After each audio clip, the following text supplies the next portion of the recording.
Oui, comme Corinne a dit, effectivement, si vous avez des questions, donc n'hésitez pas à les mettre dans le chat.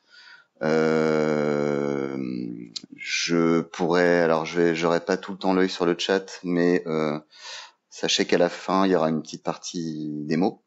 Donc je pense qu'entre la présentation globale et la démo, je pourrais regarder un petit peu déjà s'il y a des questions. Sinon, à la toute fin, on pourra échanger dessus. Très bien. Eh ben, je vais commencer. Donc cette présentation va être autour de IDET Automation, euh, donc vraiment sur ce qu'est le produit, ce qu'on peut faire avec, et je vous présenterai quelques cas d'usage. Alors, première partie, déjà, je vais me présenter rapidement. Je m'appelle Benoît Rosé, je suis de formation architecte. J'ai du coup une expérience à la fois en agence d'architecture, en bureau d'études, alors c'était un bureau d'études façade, et puis j'ai travaillé en tant qu'indépendant, où je m'étais monté ma propre boîte pour faire de l'image, de l'animation pour le bâtiment. J'ai aussi été dans une start-up autour de la data, donc toujours autour des maquettes numériques. Et j'ai travaillé donc en France et un petit peu en Chine pendant une année, dans une agence d'architecture aussi. Donc je suis effectivement diplômé d'architecture et j'ai tout de suite commencé à travailler dans un bureau d'études pour revenir après vers l'architecture. Je donne de la formation, enfin je donne des formations depuis assez longtemps sur pas mal de logiciels autour du bâtiment. Donc pas mal de logiciels Autodesk, mais pas que. Et donc voilà, surtout autour donc de l'architecture, de l'ingénierie, du rendu, de la data, un peu de programmation aussi. Bref, plein de choses. Et je me suis présenté, je vais présenter rapidement aussi dans les grandes lignes Gretec, pour ceux qui ne connaissent pas. Donc nous sommes un acteur français à dimension mondiale spécialisé dans les logiciels et les services donc pour le secteur du bâtiment, donc architecture, ingénierie, construction et fabrication. Nous éditons aussi nos propres logiciels et nous sommes l'un des principaux experts sur les solutions Autodesk en France et dans le monde. Hop. Alors, je vous explique un petit peu le déroulé de cette présentation. Donc première partie, hop. Donc IDET Automation, qu'est-ce que c'est? Donc on va voir dans les grandes lignes qu'est-ce que c'est exactement. La deuxième partie, à quoi et à qui va-t-il pouvoir servir? Troisième partie, les cas d'usage. Et dernière partie, ça va être les démonstrations. Donc j'ai choisi en gros deux cas d'usage que je vous montrerai à la fin. Alors on verra en fonction du temps qui reste. Je pourrais même peut-être en mettre un troisième si on a le temps. On va voir. Hop. Alors, première partie, qu'est-ce que c'est IDET Automation? Donc, IDET Automation est une application Windows, donc vous allez l'installer sur votre poste, qui permet d'automatiser les tâches Revit et de les planifier. Il peut s'exécuter avec ou sans les autres solutions du bundle IDET, donc à savoir Beamlink, IDET Explorer, IDET Sticky, IDET Style Manager et IDET Apps.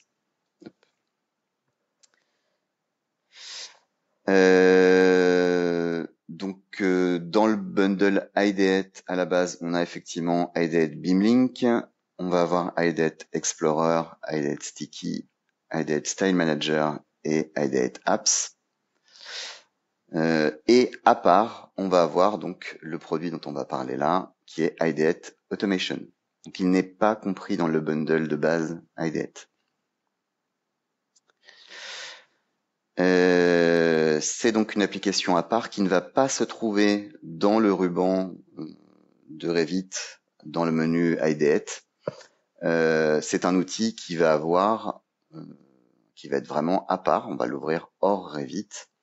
Donc on peut avoir le raccourci sur le bureau avec ce petit logo là.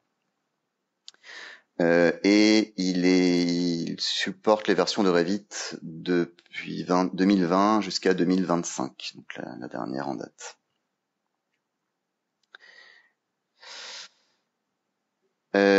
Deuxième partie, donc, à quoi va-t-il servir?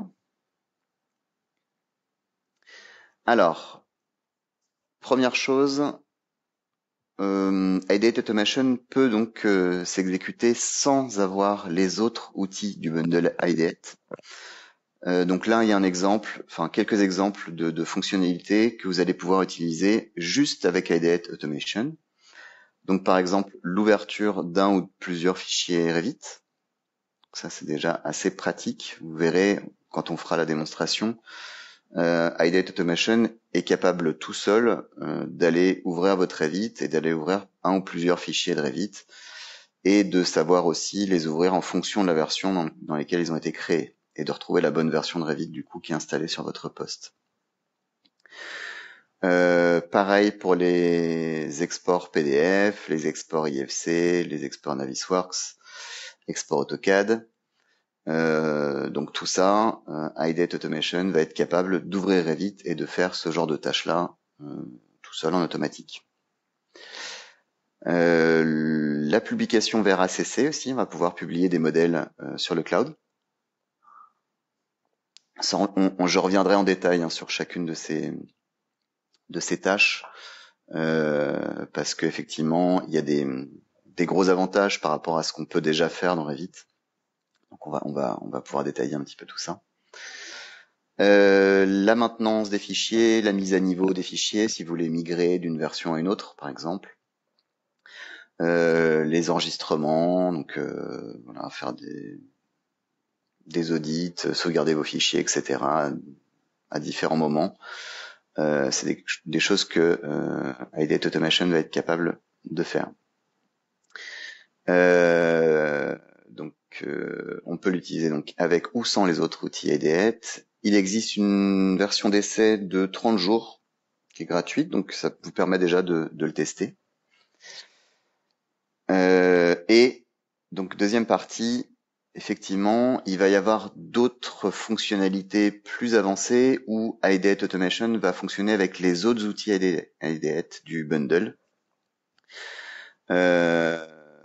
Donc on verra effectivement faire plein d'exports d'un coup, faire des rapports beaucoup plus détaillés sur la maquette et nous sortir par exemple un Power BI avec les petits schémas sympas sur l'état de la maquette, l'archivage des révisions de documents, l'archivage d'IDET Style Manager. On va pouvoir en fait commander toutes les fonctions des autres outils IDET.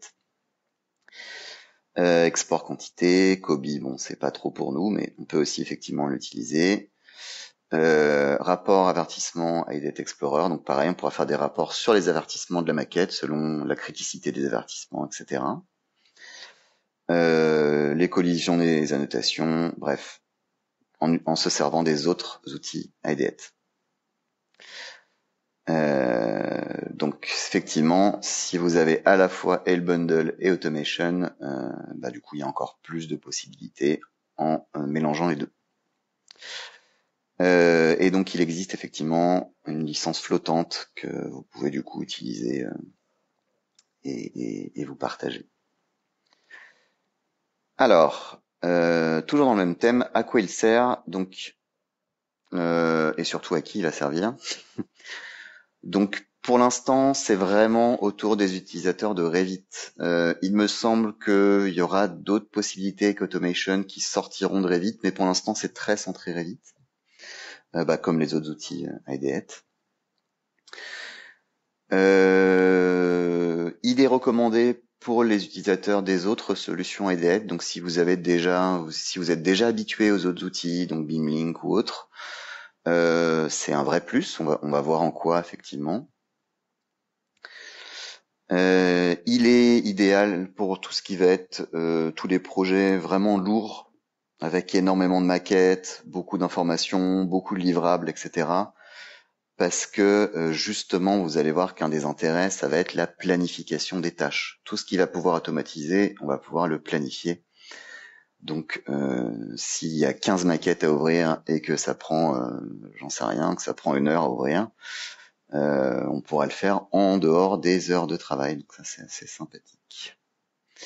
Donc voilà, c'était le dernier truc.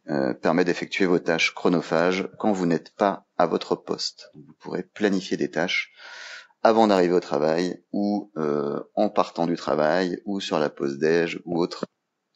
Il pourra continuer à faire des choses pendant que vous n'êtes pas là. D'où le nom.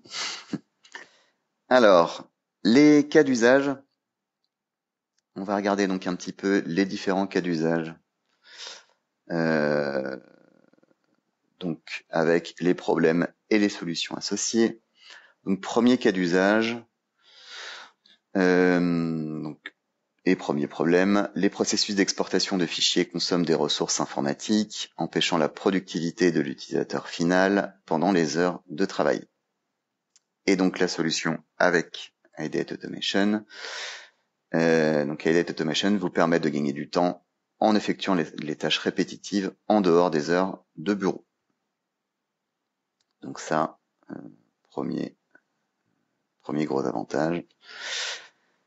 Deuxième problème, Revit nécessite de connaître la version du fichier RVT, le projet et le hub avant de l'ouvrir, mais cela est difficile à gérer. L'ouverture des fichiers volumineux peut nuire à la productivité, car l'ouverture prend plus de 10 minutes. C'est vrai que sur des gros projets, ça peut être parfois très pénalisant. La solution, donc, toujours avec Ideate Automation, vous pourrez gagner du temps et planifier l'ouverture de votre dossier le matin et ou avant la fin du déjeuner. Cela supprime également l'obligation de se rappeler quelle version de Revit est nécessaire. Donc vous verrez qu'on peut donc non seulement planifier effectivement l'ouverture d'un ou de plusieurs fichiers, donc autant qu'on veut, et Ideate Automation est capable de détecter les versions de Revit nécessaires pour l'ouverture de tel ou tel fichier pour éviter les conversions sans arrêt des fichiers. Ce qui est quand même assez pratique, hein, c'est vrai que sans l'ouvrir, sans cliquer dessus, on voit pas quelle version c'est. D'autres cas d'usage. Donc là plutôt dans les exports. Problème, l'ouverture et la création de fichiers PDF, DWG et ou Navisworks sont une exigence pour de nombreux projets qui peuvent prendre plusieurs heures chaque semaine. C'est vrai que les exports, alors PDF oui quand il y en a beaucoup, c'est vrai que ça peut être déjà assez long. Navisworks aussi, IFC ça peut être vraiment très long en fonction des exports demandés et de la taille de la maquette bien sûr, et de la discipline utilisée, hein, effectivement, si vous faites des fluides ou autres, ça peut être très chronophage. Donc solution, toujours la même chose. Vous pouvez avec Ideate Automation planifier donc ces exports, donc à la fois l'ouverture de Revit, des fichiers à exporter, et puis en même temps les exports. Donc il va tout faire. Il va enchaîner ces différentes tâches. Vous n'êtes pas obligé d'avoir, hein, ça c'est vraiment important, j'en ai pas trop parlé encore, mais vous n'avez pas besoin d'ouvrir Revit, hein, il le fera vraiment pour vous. Donc il n'y a rien à faire, juste à planifier votre tâche. Il faut bien sûr que votre session soit ouverte, mais c'est lui qui, à l'heure demandée, ou aux heures demandées, va ouvrir Revit et va effectuer les tâches que vous lui avez demandées.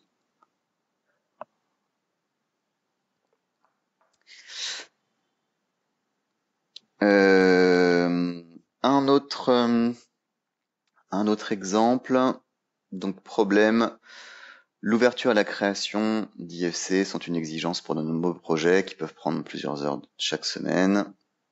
Solution, voilà, c'est un peu comme avant, hein, mais effectivement, autour de l'IFC. Alors, ce qui va être intéressant, c'est qu'effectivement, on va pouvoir aussi récupérer des réglages d'export. IFC, c'est pas juste un export lambda. On peut le faire pointer vers un fichier de réglage d'export et même lui demander de se baser sur une vue d'export en particulier, donc en donnant bien sûr le bon nom de la vue. Mais il pourra donc récupérer ces réglages-là pour créer l'export tel qu'on le souhaite. Autre cas d'usage, donc là cette fois-ci avec ACC. Publier de grands modèles prend beaucoup de temps. La planification d'une publication avec ACC donc est limitée à ceux qui possèdent Design Collaboration. Les administrateurs uniquement, une fois par semaine. Et en plus, vous publiez effectivement l'ensemble des maquettes de l'équipe et aucune option pour exclure les liens sur les maquettes lors de la publication planifiée. Donc ça, là, je parle vraiment de la publication via ACC, quand vous allez publier depuis ACC et qui va directement récupérer les maquettes dans l'espace de collaboration pour faire la publication. Donc il y a effectivement pas mal de limitations. Là, avec Automation, vous n'avez quasiment aucune limitation parce que vous pouvez publier autant de fois que vous le voulez. Et vous pouvez aussi publier sans les liens, que vous pouvez régler la publication sans les liens, puisque lui ne va pas le faire depuis ACC, et qui va directement ouvrir votre Revit pour faire là où les publications.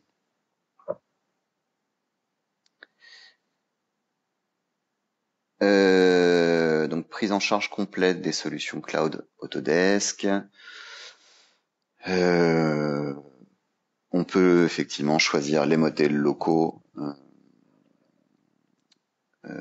sur le cloud pour démarrer avec Ideate Automation, accéder facilement au contenu partagé de votre partenaire BIM 360 ACC via les fichiers récents. Donc effectivement, on peut se connecter un petit peu à toutes les solutions. Ça, comme Automation est quand même un outil alors récent entre guillemets, il a environ 2 ans. Il y a de plus en plus d'outils qui se rajoutent, de fonctionnalités, un peu à l'image de si vous utilisez déjà pas mal BIMlink, vous savez que vous avez déjà des samples où il y a déjà pas mal de propositions de tâches qui vous proposent. Bien sûr, vous pouvez créer vos propres tâches, mais voilà, il y en a pas mal qui sont déjà toutes faites. Là, c'est un peu le même procédé.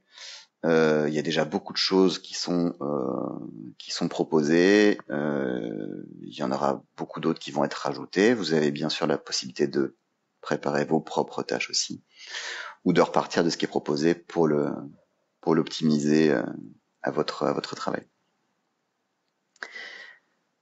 Alors, autre cas d'usage. Je fais vraiment un petit passage global des différents cas d'usage et donc des différentes fonctionnalités qui sont présentes à la base dans Automation pour que vous ayez vraiment un éventail de possibilités avec l'outil.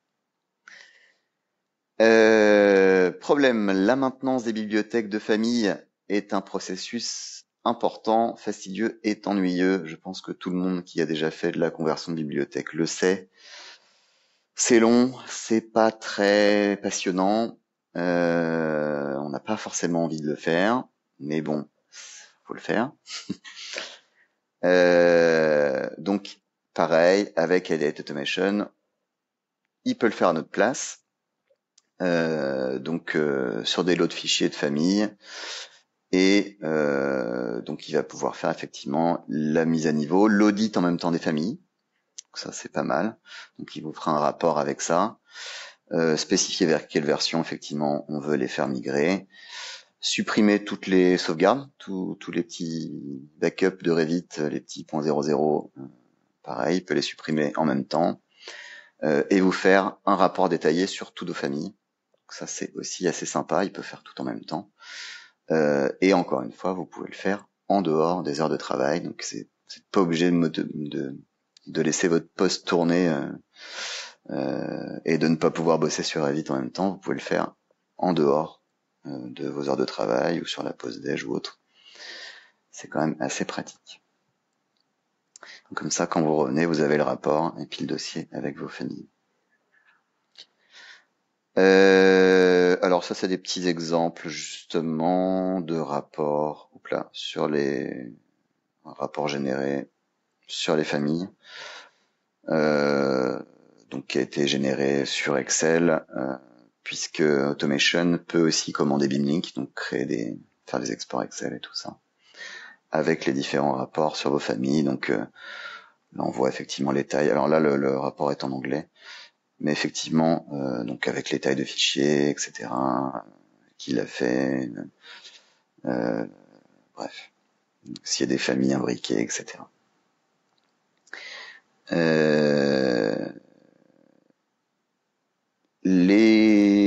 Alors, un autre cas d'usage, le fait d'accumuler des erreurs dans le modèle Revit entraîne une perte de temps et peut entraîner des soucis d'utilisation.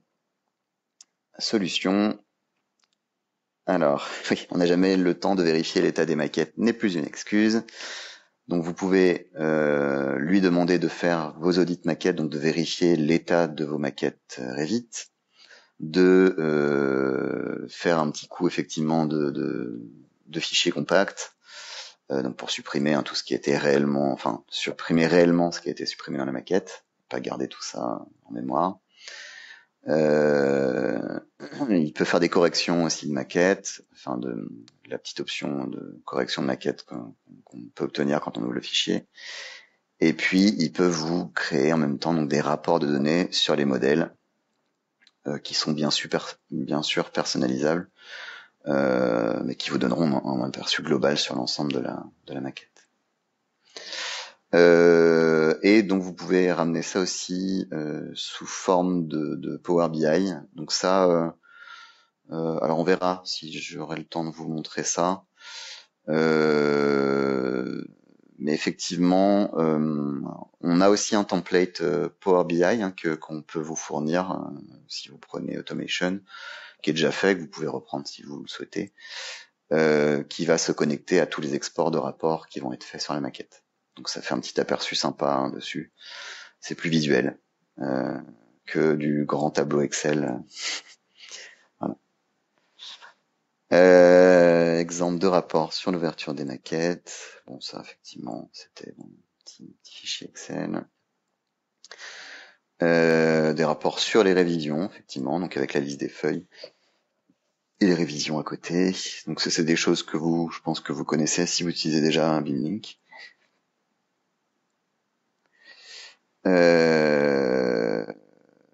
Des rapports donc sur les quantités. Donc ça, c'est plutôt le COBI. Pas forcément pour nous en France, mais voilà, on peut gérer aussi effectivement du COBI. Donc un petit exemple effectivement de rapport. Et alors le rapport sur la maquette, le rapport de santé de la maquette, ça je vous le montrerai après en exemple. Là il est en anglais, mais je l'ai traduit en français pour la présentation.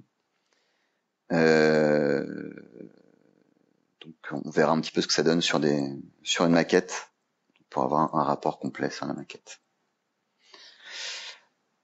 Là des rapports sur les styles d'objets, donc avec l'aide de IDEA Style Manager, donc qui va tout seul utiliser. Et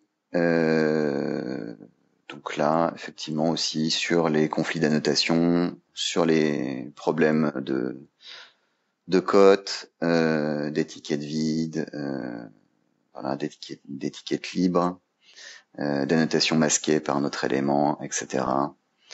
Donc tout ça, voilà, les collisions d'annotation, tout ça, il peut aussi vous faire des rapports dessus, qu'on peut planifier comme ça de temps en temps sur la maquette. Et donc place aux démonstrations. Il est quelle heure? Oui, c'est pas mal. Je pense qu'on aura le temps de faire peut-être deux ou trois présentations. Alors, je vais sortir de là. Toc. Je vais ouvrir Automation. Alors, je peux déjà regarder si vous avez déjà mis quelques questions. Non, je vois que Je vois que Corinne pour l'instant. Oula, cette image est... Je vais peut-être réduire ça. Hop. Je remettrai tout à l'heure. Je vais lancer Ideate Automation. Donc vous voyez, j'ai l'icône en bas dans mon menu avec mes autres applications. C'est vraiment une application à part, hein, elle n'est pas dans Revit. Et donc, je vais vous faire une petite démo, enfin plusieurs démos.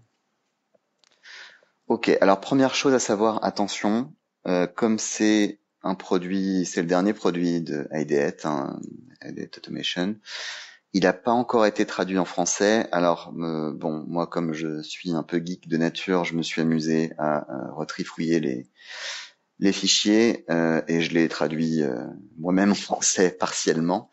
On va voir si on peut quand même essayer de le traduire rapidement en français, c'est quand même plus sympa, comme tous les autres produits Ideate. Mais effectivement, quand vous allez le recevoir, vous allez avoir tout en anglais.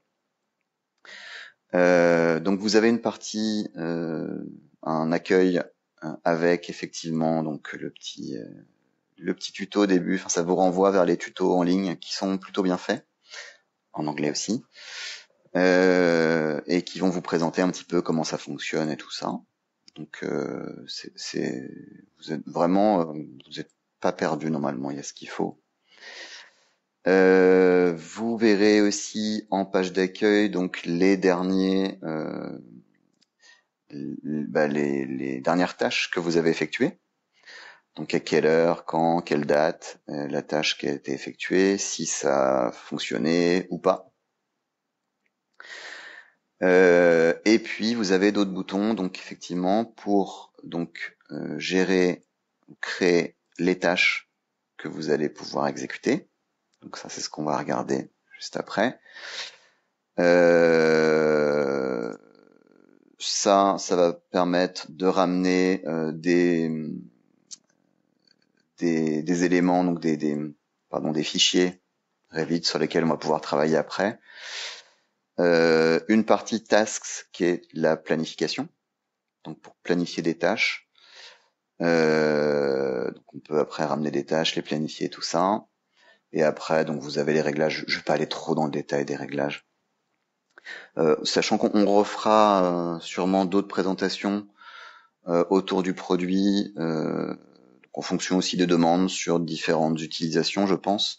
Peut-être sur la partie ACC, parce que je sais que ça m'a été plusieurs fois demandé. Donc voilà, là sachez que je vais pas présenter les réglages avec ACC, mais je vais vous montrer deux autres utilisations. Très bien. Et donc effectivement, toutes les tâches que vous avez déjà exécutées, vous pouvez les sélectionner et du coup les replanifier pour dire qu'on veut la mettre voilà, à telle heure, à telle date, récurrence, si c'est tous les jours, si c'est juste une fois à telle date, si c'est toutes les semaines, si c'est tous les mois, enfin, bref, comme on le souhaite, et puis mettre un petit intitulé. Donc ça c'est plutôt sympathique. Je ne vais pas sauvegarder ça.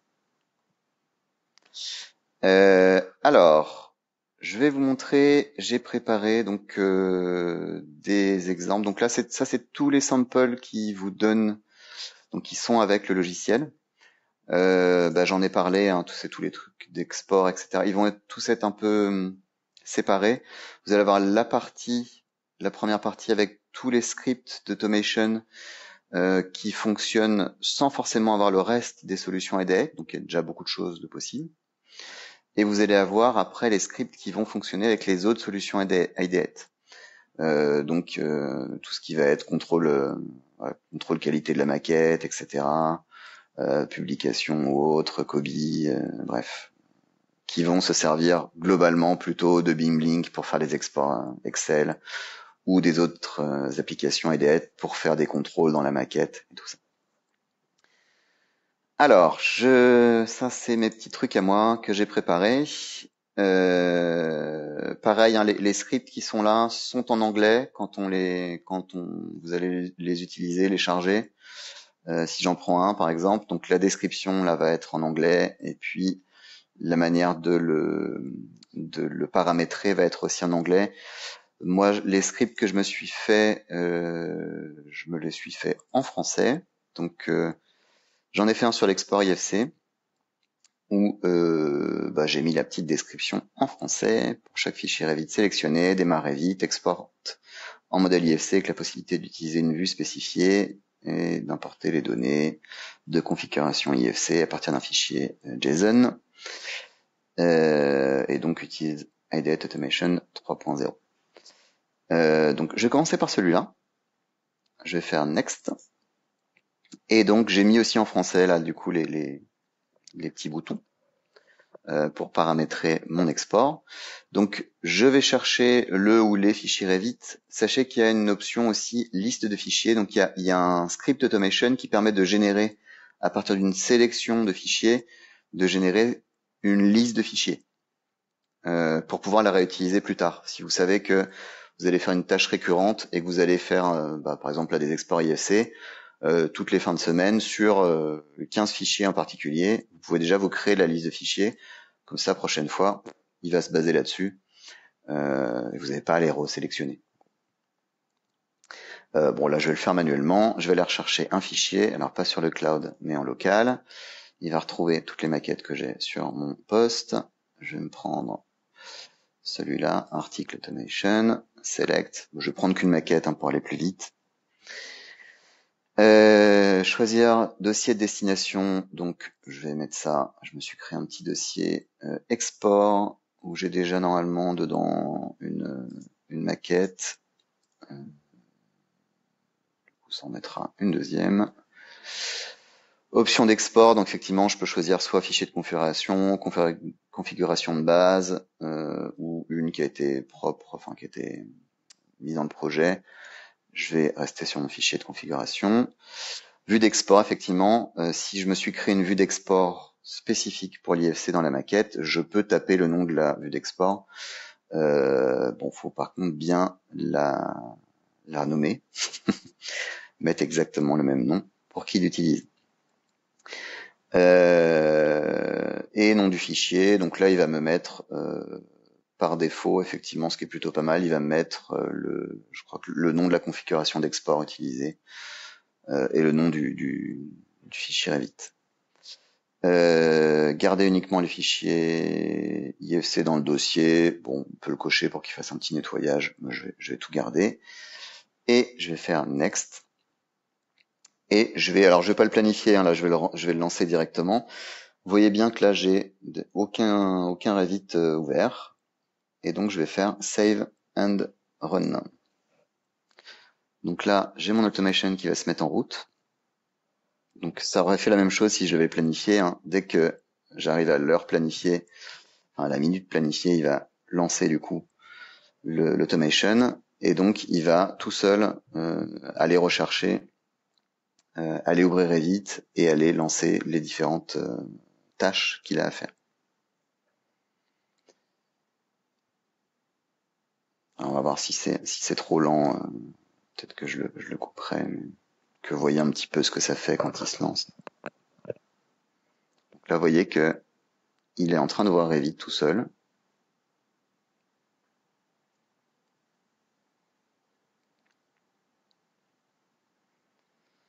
Voilà. Bon, par contre, j'ai plein de plugins sur mon Revit, donc il est un peu lent à s'ouvrir. Voilà. Et normalement, alors je sais pas si vous allez le voir dans la capture, mais il va me mettre par-dessus mon Revit une petite fenêtre qui est en train d'indiquer qu'en gros, Automation est en train de tourner sur Revit. Donc bien sûr, je pourrais pas faire d'autre chose sur cette version de Revit pendant qu'il est en train de bosser, puisque ça va être monopolisé par Automation. Donc c'est pour ça que c'est bien de planifier ça en dehors de vos heures de travail, comme ça il peut le faire tout seul, ça pose pas de problème. Sinon, vous pouvez quand même travailler, mais pas sur cette session de Revit là, quoi. Voilà. Vous voyez le petit message. Donc là, il me dit qu'il est en train de bosser et il va faire son petit boulot tout seul. Voilà. Ça devrait pas être très long parce que j'ai pris la maquette de démo de desk là, elle est pas trop lourde. Voilà, on la voit un petit peu en fond. Et donc il va me générer mon IFC dans le dossier.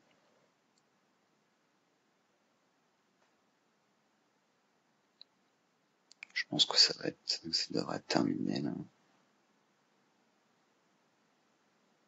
Ok. Je sais plus ce que j'ai mis comme réglage, mais j'ai pas mis des trucs trop. Normalement, c'est pas trop lourd. Ça va. Mais bon, c'est tout ce que c'est l'export IFC, hein, ça prend un peu de temps.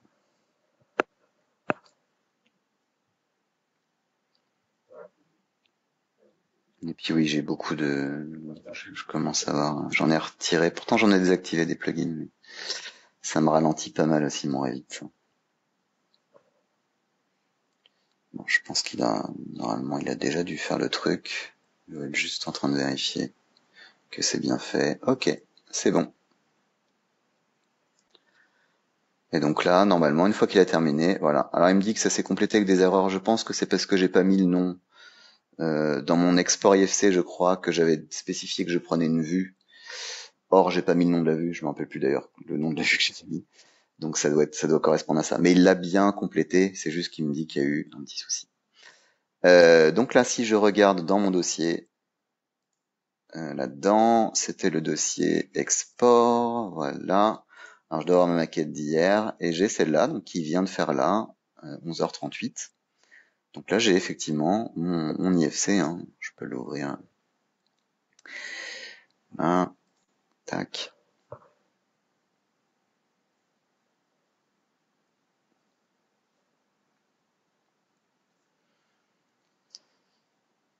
Hop.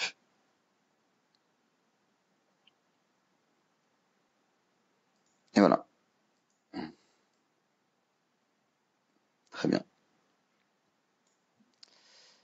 Parfait. Alors, donc ça c'était un premier exemple. Je vous en montre rapidement un, que je dépasse pas non plus le temps qui était prévu. Alors, je vous montre le deuxième. C'est le rapport. On va faire la vérification de fichiers. Donc qui lui, par contre, autant le premier que j'ai fait, là que je vous ai montré, n'utilise que Ideate Automation. Le deuxième que j'ai sélectionné, lui, va utiliser à la fois Ideate Automation, mais aussi Beamlink, Ideate Explorer et Ideate Apps. Donc il va utiliser beaucoup plus de fonctionnalités Ideate et d'outils Ideate. Alors lui, pareil, je vais me baser sur le même fichier, donc je vais faire sélectionner, je vais prendre, il est où? C'était le même, hein.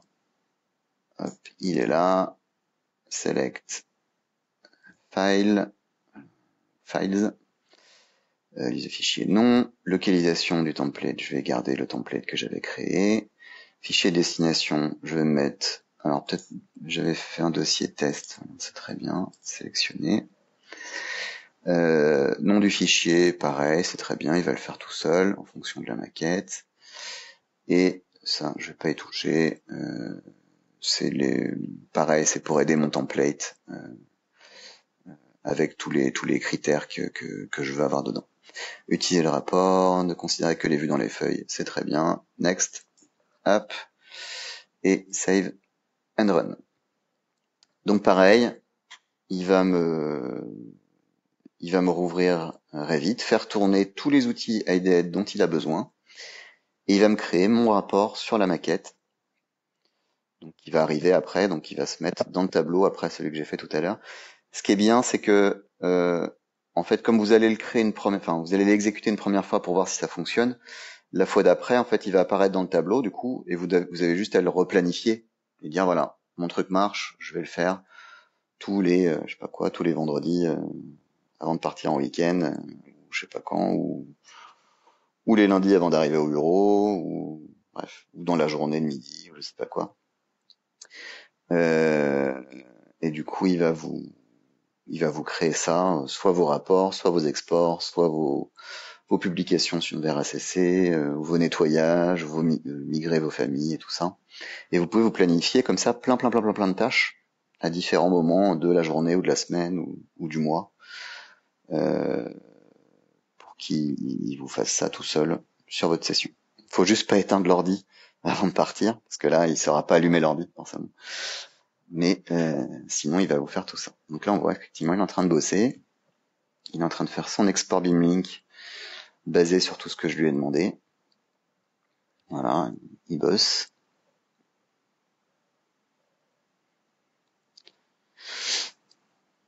Tac.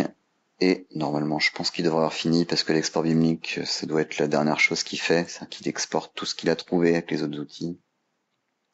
Donc ça devrait être bon après, c'est juste qu'il va refermer Revit. On peut lui demander de laisser Revit ouvert aussi, hein. Ça c'est dans les tâches qu'on peut se programmer. Là, celle-là, ouvre Revit, fait les tâches et referme Revit. C'est pas indispensable, mais voilà. Tac. Parfait. Et donc là, il va me dire, une fois qu'il a fini, là, il est encore en running. Je pense qu'il va passer en completed. Voilà. Parfait. Et donc, il me dit combien de temps il a passé pour faire le truc. Voilà. Donc, sur des maquettes sur des ouvertures de maquettes qui sont très longues, il va vous dire qu'il y a passé, je sais pas quoi, 15 minutes ou autre. Vous verrez combien de temps il a galéré sans vous. Donc le rapport, je l'ai mis, je crois, dans le dossier test. J'en avais déjà fait un hier, et même encore avant. On est le 26? On est le 26, donc c'est lui. Voilà, et j'ai mon petit rapport de maquette qui va bien. Je l'ai traduit en français aussi. Juste, alors, j'ai pas tout traduit. Je vous avoue que je l'ai fait sur la page de garde, enfin sur la première feuille Excel. J'ai pas fait sur les autres. Mais effectivement, il va me dire combien il y a d'avertissements, s'il y en a trop. Donc ça, c'est des choses qu'on peut se paramétrer. On peut se faire dans une feuille dire combien on veut d'importation au maximum, combien de vues sur les feuilles au maximum, etc. On peut se spécifier comme ça des cas critiques à ne pas dépasser. Et lui va vous dire en gros si c'est propre ou pas. Donc le petit rapport, voilà, combien de vues non placées sur des feuilles, combien il y a d'imports CAD, et il y en avait un d'ailleurs dans la maquette démo. Voilà, les avertissements, je sais que le fichier là était assez propre, il n'y avait pas beaucoup d'avertissements, mais on va pouvoir le voir. Donc là après on a le détail de tous les trucs. Alors il y a beaucoup de choses qui sont pas présentes dans cette maquette là, mais effectivement là j'ai les nodes d'identification qui ont été étiquetés. Voilà. Donc j'ai un rapport sur tous les objets qui sont dans la maquette. Voilà, là c'est effectivement objet par objet, quelle catégorie c'est, le nom de la famille, le type, les coordonnées de l'objet, en quelle phase il est, si c'est de la famille in situ ou pas. Ça permet aussi d'isoler rapidement s'il y en a, pour dire que c'est pas bien, qui l'a fait. Moi j'ai mis des noms génériques, le nom du projet, etc. Tout ça, où ça se trouve, tout ça. Et donc les rapports sur les niveaux, sur les différentes vues qui sont dedans, bref, vraiment sur l'ensemble de la maquette, hein, je vais pas tout vous faire. Sur les sous-projets, mais là il était pas en collaboratif, donc il y a rien. Sur les warnings, donc effectivement là, le projet c'est un projet démo, donc il était quand même assez propre, mais j'ai effectivement la description donc des avertissements de la maquette. Voilà, si c'est du critique ou pas. Ça, c'est des choses qu'on peut définir à l'avance, qu'on veut définir comme étant critique ou pas. Et voilà, et les feuilles qui sont dedans. Voilà, et ça c'est un petit rapport aussi sur l'ensemble des avertissements de la maquette, donc combien il y en a, combien sont critiques, à quelle date ça a été fait, le poids du fichier, etc. Donc voilà un petit exemple, autre exemple de ce qu'on peut générer automatiquement avec IDET Automation. Je vais peut-être pas trop déborder, je pense que on n'est pas trop mal niveau temps si on veut garder un peu de questions. Si vous voulez, si voilà, s'il n'y a pas trop de questions, je peux vous montrer un exemple aussi de ce que ça fait avec le template Power BI, si ça vous intéresse. Alors, je vais revenir dans